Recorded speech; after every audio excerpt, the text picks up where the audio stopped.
Now that it's 25 years since I walked out of that trailer the first time on those cold streets in Philadelphia, and I knew this was like the moment of truth. And they said, Sylvester, you ready? I said, no, but Rocky is.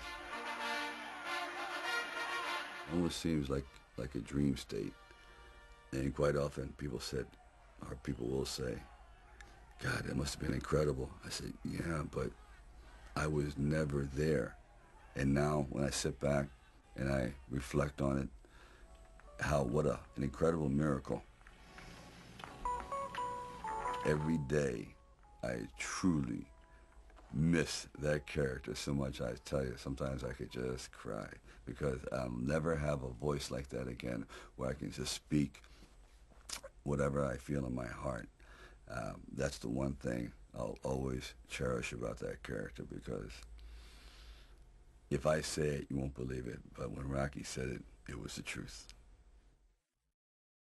I used to sit in this little apartment, and it was a room. As a matter of fact, the room was so small, I remember I was able to open up the window and close the door while sitting on the bed at the same time. It was like 8 feet by 8 feet by 9 feet. But the one thing about that room, there was really very little distraction. So I would sit there propped up in bed, and I'd go out with my big pen and legal pad and just start writing these stories. And most of them were very, very trivial. But there was something about the process of unrealized dreams. I was always brought back to this subject because I think it's one of the most enduring subjects and one of the most difficult passages for people to accept, that they never were realized in their own lifetime, that they just didn't get that shot. You know, I've been coming in for 6 years, and 6 years you've been sticking it to me. I want to know how come. You don't want to know. Yeah, I want to know how come. You want to know? I want to know how. Okay, I'm going to tell you. Because you had the talent to become a good fighter. And instead of that, you became a leg breaker. Some cheap, second-rate loan shark. It's a living? It's a waste of life.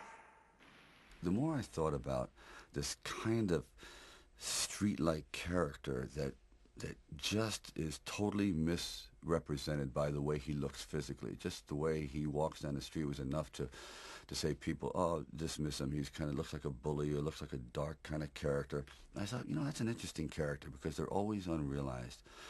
Well, that festered in my mind for quite a while, and then eventually, after Lords of Flatbush, I decided it was a time to come to California. So I went to California, and I moved in the Valley, and things weren't going very, very well there. As a matter of fact, I had to go out and try to sell my dog because it was either do that or he just was not going to be very well fed around the house.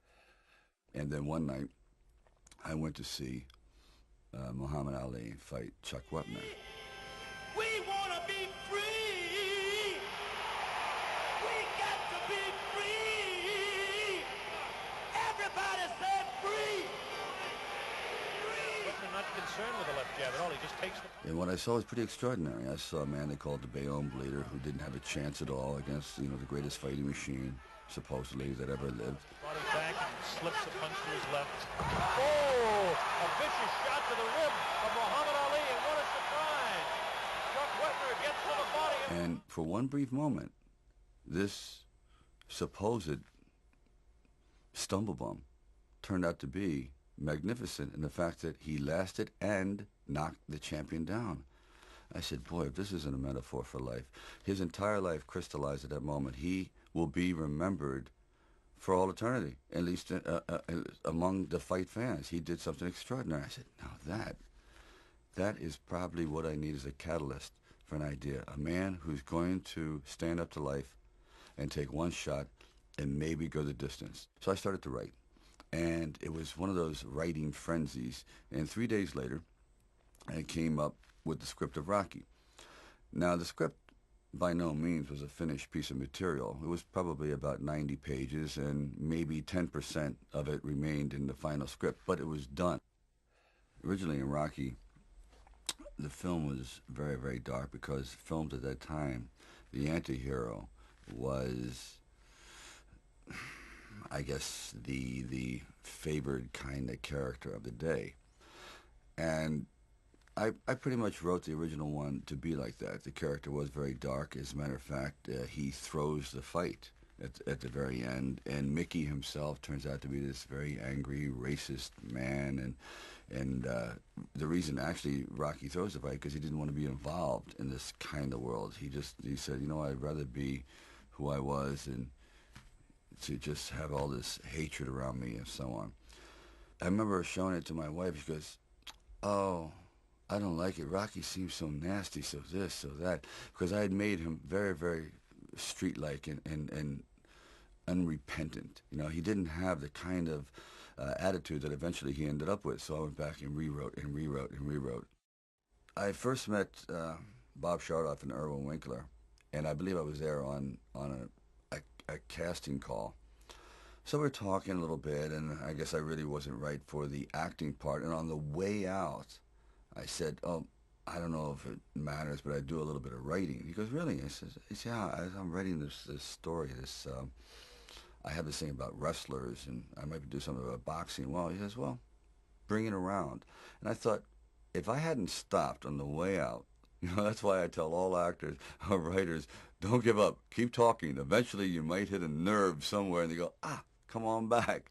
And if they didn't say, come on back, or bring it later and let's see what you've developed, I wouldn't be sitting here. So I have to give incredible credit to their insight and their patience, and they're willing to take a chance, which it doesn't exist much anymore, unfortunately.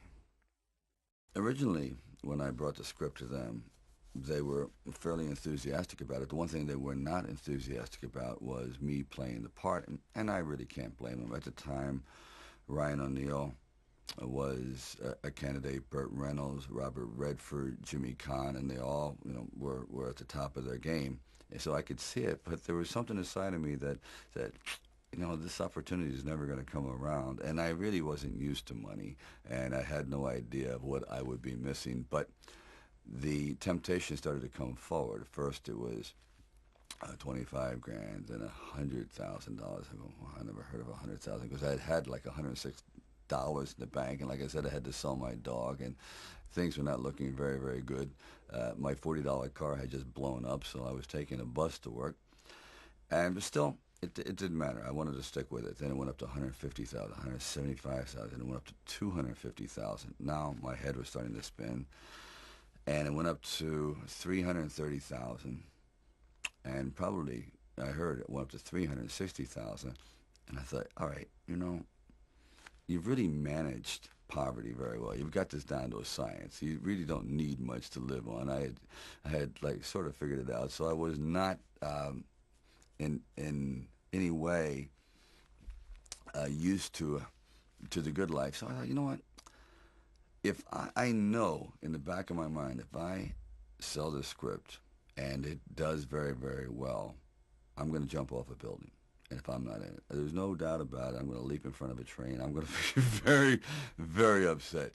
So this is one of those things where you just roll the dice and you fly by the proverbial seat of your pants. Say, all right, I got to try it. I got to just do it.